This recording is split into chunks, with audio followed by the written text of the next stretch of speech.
வணக்கம் நண்பர்களே. மனசே மனசை கவனி என்ற நிகழ்ச்சியின் 134வது எபிசோடுக்கு உங்களை அன்புடன் வரவேற்கிறோம்.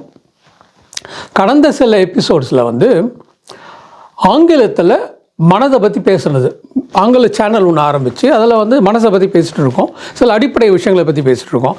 அந்த எபிசோட்ஸை தமிழ் சேனல்லையும் ஒளிபரப்புகிறோம். போன எபிசோடில் நடத்தை பிஹேவியரை பற்றி பேசணும். அதுக்கு முன்னாடி அடுத்த 3 மனதின் இயக்கங்களை பற்றி பேசணும். பர்செப்ஷன் உணருதல், எண்ணங்கள் தாட்ஸ், எமோஷன்ஸ் உணர்ச்சிகள், அப்புறம் நடத்தை. இது 4 பேசணும். 4 பற்றியும் பேசணும். இந்த 4 சரிவர இயங்கணும்னா அதுக்கு ஒரு அடிப்படையான விஷயம் தேவைப்படுது. அடிப்படையான ஒரு இயக்கம் தேவைப்படுது. மனதின் இயக்கங்களில் அடிப்படையான ஒரு விஷயம் தேவைப்படுது. அதை ஆங்கிலத்தில் ப்ரைமரி மென்டல் ஃபங்க்ஷன்ஸ்னு சொல்லுவோம். தமிழாக்கம் பண்ணால் முதன்மையான மனதின் இயக்கங்கள்னு சொல்லலாம். அந்த ஃபவுண்டேஷன் இருந்தால் தான் இந்த 4 வேலை செய்யும் சரியா. அந்த ஃபவுண்டேஷன் என்னன்னு இப்போ பார்ப்போம். வாரங்க நிகழ்ச்சிக்கு போகலாம். Perception, thinking, emotions, behavior, all together, all these 4 aspects of the functions of the brain is called as a mind. By perception, we receive information from the world around us. Everything gets recorded. All this information gets recorded in your brain and constitute what we call it as a memory. From that, we start thinking about different information. So that's how the thinking process starts. When we have a perception and thinking, we also have a third aspect called emotions. Emotions is salt and pepper of life, which makes life interesting, sometimes difficult. So it depends on what kind of emotions we have. So emotion forms integral part of the mind, very important aspect of the mind. So perception, thinking and emotions together leads to what we call it as a behavior. If I am behaving in a particular way, that depends on how I perceive this world, what information is recorded in my brain, how I am able to bring it up and then think about it, analyze it and act on it. That's what the behavior is. So all these 4 important aspects of the mind needs something else to work on. It needs a foundation on which it can lodge itself and start working on it. So those foundations are called primary mental functions. And we are going to talk about primary mental functions in this episode. As the name says, it is primary. It is a foundation. It is a basis on which the mind works. And there are different components to the primary mental functions. Orientation, attention, concentration, memory are the 4 important pillars of the primary mental functions. On these 4 pillars stands the mind. Other aspects of the mind, our perception, our thinking, our emotion, behavior, all is based on these 4 foundations. The mind needs these 4 foundations to work. If these 4 foundations are not working or something goes wrong, mind gets affected. So let us see what these 4 important aspects of primary mental functions. First I said orientation. Orientation is a common word. Ability to know where you are and what's happening around you and your date, your address, all those things forms the orientation. I'll give you an example. For example, I'm asking you to go from place A to place B. To go to place B, you need to know where is place A, where you are. So place where I am is A, place where I need to go is B. Without knowing A, you cannot go to B. Only if you know where you are, you can plan what roads to take and where you need to turn, where you need to go, how long you're going to take. All those things depends on once you know where you are and know where you're going to go. So knowing where you are is orientation. Unless I know today is this day, this month, I am in this part of the world and I am in my house and I am talking and this is the time. I need all this information to orient myself. I need to anchor myself in a place. So that is what orientation is. That is very important. If I don't remember what date it is, if I don't remember what place this is, then my whole thinking process will be quite disturbed. So I need to know where I am, what date it is, what time it is, whom I am talking to, and what is happening around me. That is what we call as orientation. Orientation is very essential part of the primary mental function. And in some of the psychological condition, for example, in dementia, in what we call organic brain syndrome, where the brain is affected, orientation can be affected. We will come to that later on when we talk about individual disorders. So orientation is first and foremost important function which roots you in a place, so that you are rooted in one place, then you learn about what is happening around you. So next important function in primary mental function is attention. Attention, simply, if you want to define attention, it is the ability to focus. If I am reading something, I need to be attended. I need to be very attentive to the passage what I am reading. So I need to focus on that. I need to focus on every word what I read and then take it into my brain and analyze it. So I need to follow every word in that passage. Sentence by sentence I need to focus. That is called attention. So attention is ability to focus. We need ability to focus. Suppose I am talking to someone. If I don't focus on that person, what that person is asking me or what that person is talking to me, I won't be able to understand what is going on. I won't be able to answer his questions properly. So I need to be attentive. I need to be attentive to learn or experience things. So that is one important function. Now, what is concentration? Attention and concentration go together. To define concentration, very simply we can say ability to sustain focus. Concentration is nothing but sustained attention. I said if I want to read a book, I need to be attentive. I need to focus on a particular word or sentences. If I continue to focus, read sentences by sentences, pages by pages, without getting distracted anywhere, my attention is focused and it is sustained, then it is called concentration. Attention and concentrations are very essential to collect information and retain them and understand them. If I don't have an attention, I keep shifting all the time. I start reading a couple of sentences, I think something else, or I go do something else and come back, read the third sentence. Again, I shift my attention, then I won't be able to focus. That means I will not be able to be attentive, I cannot concentrate. If I cannot concentrate, I cannot grasp, I cannot take in the information, which will not go into my mind and get recorded. So attention and concentration is very essential to learn. Attention concentration is very essential to understand things happening around us.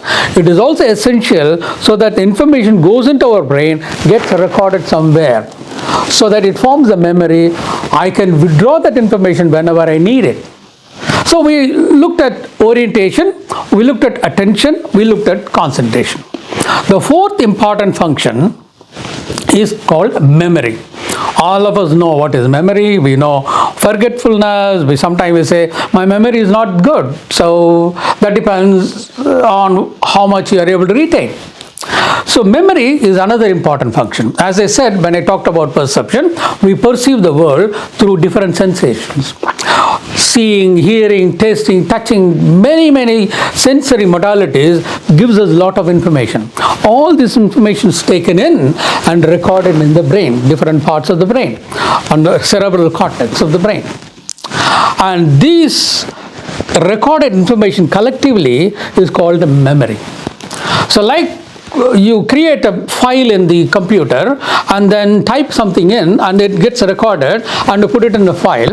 2 days later you want to withdraw it, you want to read that file, you go into the computer, switch it on, go to the particular folder, take that file and open it and read it.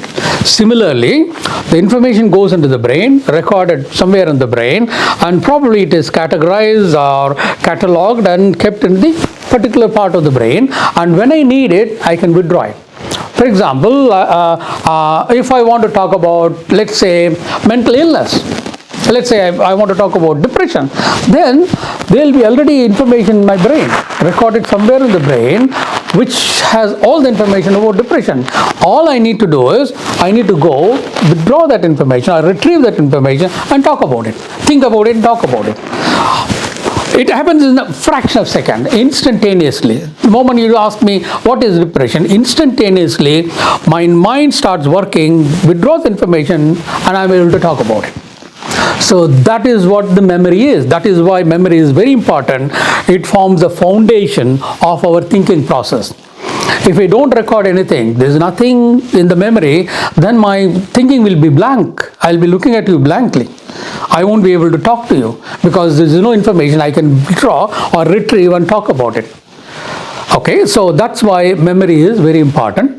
So all these four functions are very important. All these four functions contribute to the development of the memory. If I don't have attention and concentration, I can't take in the information. If I don't have orientation, I won't know where I am. I don't have a context for the information. What I've learned in school, retained in my brain as something I learned in the school. How do I know it's school? Because I'm oriented to that place. Similarly, what happened, something happened in the house, recorded in the brain, then that orientation, that I was at home that point in time, that particular conversation took place, that I have recorded. So that's why orientation, attention, concentration, all three lead to retention of information what we receive from the world. That retained information collectively is called as memory. There are a few interesting aspects of the memory. I'm going to tell you about that. So memory, we classify them into three categories: immediate memory, recent memory, and remote memory. There are three types of memory in our brain. You might ask me, why there is three types of memory? Why can't you make it simple, one memory type? So all the memory, so why do you want to call it as immediate, recent, and remote? When I say immediate memory, what I mean is what I remember immediately. Suppose you give me a telephone number. I want to ring up someone, I forgot the number, you give me a number, I just ring up. It's some not very important telephone calls, probably inquiring about something. I need not remember that forever. So that will be in an immediate memory. So whatever I have done recently or whatever I have done today or this morning forms the immediate memory. Whatever I have done in the past few days forms the recent memory. Whatever I have done, whatever recorded 10 years ago, 20 years ago, my school days, my marriage, my graduation, or my medical school, all those things are in a remote memory. So memory is divided into three categories: immediate memory, recent memory, remote memory. Immediate memory is day to day, what is happening then and there, that is the immediate memory. Recent memory, over a period of time, few days, whatever happened, that we retain it. Remote memory is whatever happened in my life from my childhood, where how far I can go back. Now whatever I remember, that is a remote memory. Why do you need this kind of a three? Why do you want to confuse us? Now you might ask me, why can't be one memory? Why do you want to divide into three? I'll give an example and then explain why we have three. When I enter the house, when I go to my room, I have a table where all my books, everything is there, and the drawer is there, and I have something on the tabletop, few things on the tabletop. And there are few things in my drawers. There are 2 or 3 drawers, few things. And there is also something in my attic or in a shelf, which I kept it locked. My pen, my day-to-day things like my car key, all those things on the table so that I can pick it up when I go. I can pick it up and go. In my drawer, I might have my purse, I might have my passport, I might have few other things. What I need it, and I should be able to withdraw it when I need it immediately. So few things are there. In my cupboard, I might have filing system where I keep all my certificates, graduation, degree certificates, and some document, and there's a locker in which I would have kept some important document, house document, all those things are kept locked away there. I may not need that every day, but I need it when I need it. So I need to have that safely locked up somewhere. So like that, we have immediate memory, recent memory, remote memory. Suppose I keep everything on the table. I don't have a drawers, only tabletop is there, and there is no almirah or cupboard there. Everything I have on the table, then it will be very difficult to retrieve what I want. Suppose I need a pen, but it's kind of hidden or submerged in papers and notebooks and certificates, everything, then it will be cluttered. It will not be organized. So our memory needs to be organized so that I can retrieve it when I want it. That's why we have immediate memory, recent memory, remote memory. Remote memory is something which I don't use it on for a day-to-day life. So every day I need not remember my wedding date. Every day I need not remember about my date of birth. Nobody is asking me every day morning as I get up, what is your date of birth? And when did you get married? So all those things is needed, but once in a way, when I fill up some forms or I do something else. Something I need to know on a daily basis, what I had last breakfast, and what did I do in the work last week or this week, and a couple of days ago what happened to the work, and what I need to do, what I need to remember to do. All those things are recent memory. Immediate memory is on the day. So for example, as I quoted earlier, I want to make a phone call to get a quotation on something, some housework. And I looked up the Google, I found a number, I just ring the number and then talk to them, and then it doesn't kind of work out, and then I don't want to call them again. So what I've said is, okay, I'll think about it, I put the phone down. So that's over. From the time I picked up the number from the Google, it goes into my memory, it goes into my immediate memory. Till I make a call, I ring, I make a call, I make the numbers and then make a call, the number is remembered in the brain, it is there in the memory. Moment I concluded the call, I decided I don't need that number anymore because I'm not going to engage that person for my housework. Then I don't need that number, it goes away. If you ask me a couple of days later, what is the number you dialed the other day, I won't remember because I don't need it for my day-to-day life. It is not very essential. That needed only for that purpose. That purpose is over, I'll forget it. That's what the immediate memory is. Immediate memory it doesn't retain everything. It passes on. If it is important information, it passes on to reason memory. If it is even more important that I need to remember for lifelong, then it goes to remote memory. So memory is classified as it comes in, the information comes in, mechanism in the brain classifies and then puts them into immediate, recent and remote. Usually I'll keep it in the immediate memory, and depending on the importance and the other factors, it may go on to the recent memory or go on to the remote memory. That's how memory works. That's why memory has 3 different types. So memory is very important. It is a foundation, it is a fundamental of our brain mechanism.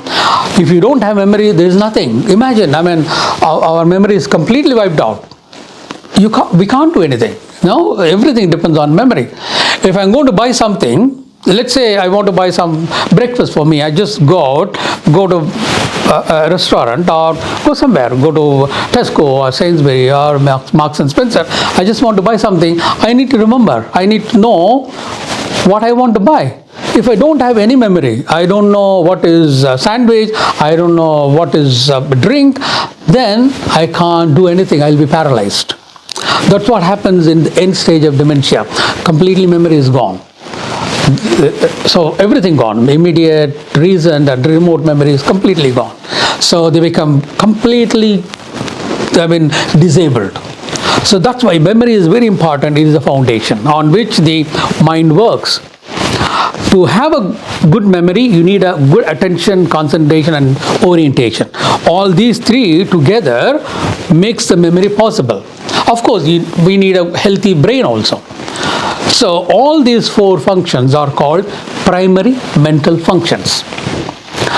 And The other 4 functions, what we talked about, the perception, your thinking, your emotion, behavior, depends or anchored onto these 4 fundamental foundations, what we call as a primary mental functions. So we talked about 4 aspects of the mind. We also talked about 4 aspects of the primary mental function.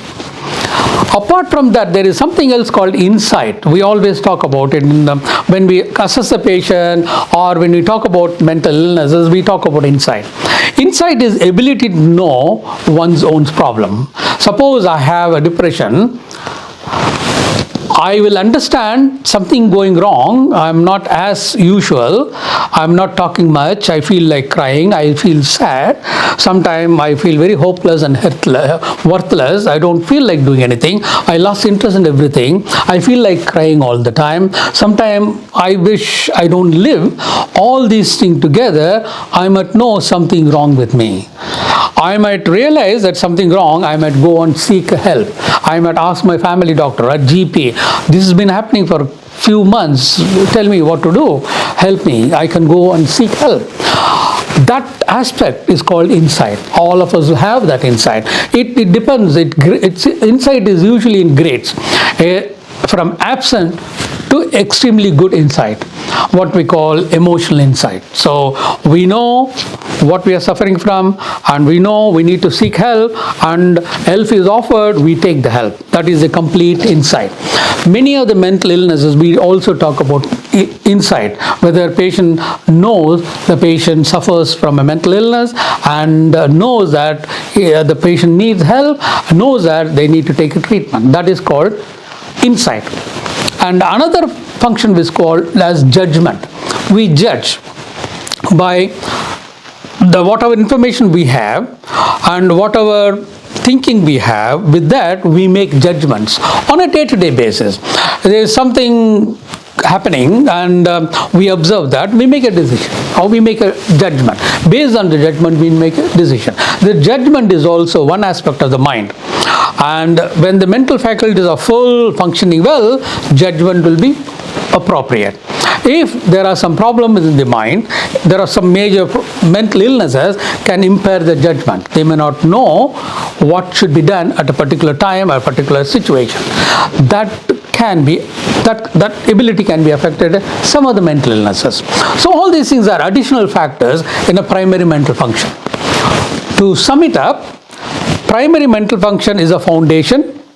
It's a basis on which the mind works. Primary mental function consists of 4 components: orientation, attention, concentration, and memory. Memory in turn divided into 3 categories: immediate memory, recent memory, remote memory. We have learned about primary mental functions in this episode. In our next episode, we are going to talk about how does his mind work.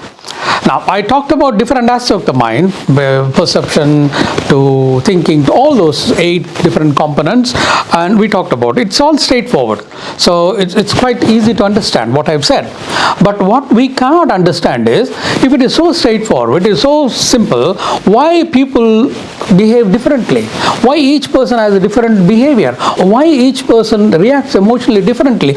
All those things, this permutation, combinations of behavior, emotion, thinking, everything doesn't simply explained by these 4 or 8 factors.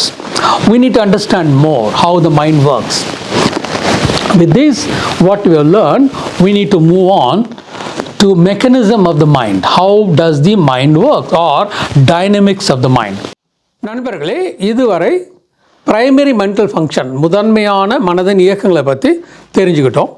அடுத்த எபிசோடில் ஒரு சில முக்கியமான மனோரீதியான விஷயங்களை பற்றி பேச போகிறோம். இப்போ நம்ம பார்த்தது 5 இயக்கங்களை சொன்னோம். ஒன்று பர்செப்ஷன், உணர்தல், திங்கிங், எண்ணங்கள், உணர்ச்சிகள், எமோஷன்ஸ், நடத்தை, பிஹேவியர். இது 4ம் இயங்கணும்னா அடிப்படையான ஒரு விஷயம் தேவை. அதுக்கு மெமரி, கான்சன்ட்ரேஷன், அட்டென்ஷன், அதெல்லாம் பேசி முடிச்சிட்டோம். இது 5 ஃபங்க்ஷன்ஸும் மனிதன் இயக்கங்கள். இதை மட்டும் தெரிஞ்சுக்கிட்டால் நம்ம எப்படி இயங்குகிறோம், நம்மளுடைய பிஹேவியர் என்ன, நம்மளுடைய நடத்தைகள் என்ன புரிஞ்சுக்க முடியாது. அதை புரிஞ்சுக்கிறதுக்கு பல அறிஞர்கள் ட்ரை பண்ணாங்க. ஒரு சில பேர் அதை பற்றி எழுத ஆரம்பித்தாங்க. அதை பற்றி தான் நம்ம சொல்ல போகிறோம். ஒரு சில முக்கியமான சைக்கலாஜிக்கல் தியரிஸ்ன்னு சொல்லுவோம், மனோ தத்துவ ரீதியான சில விஷயங்களை பேச போகிறோம்.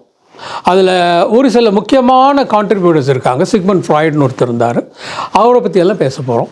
அதை பற்றி அடுத்து வர சில எபிசோடில் அதை பற்றி பேசுவோம்.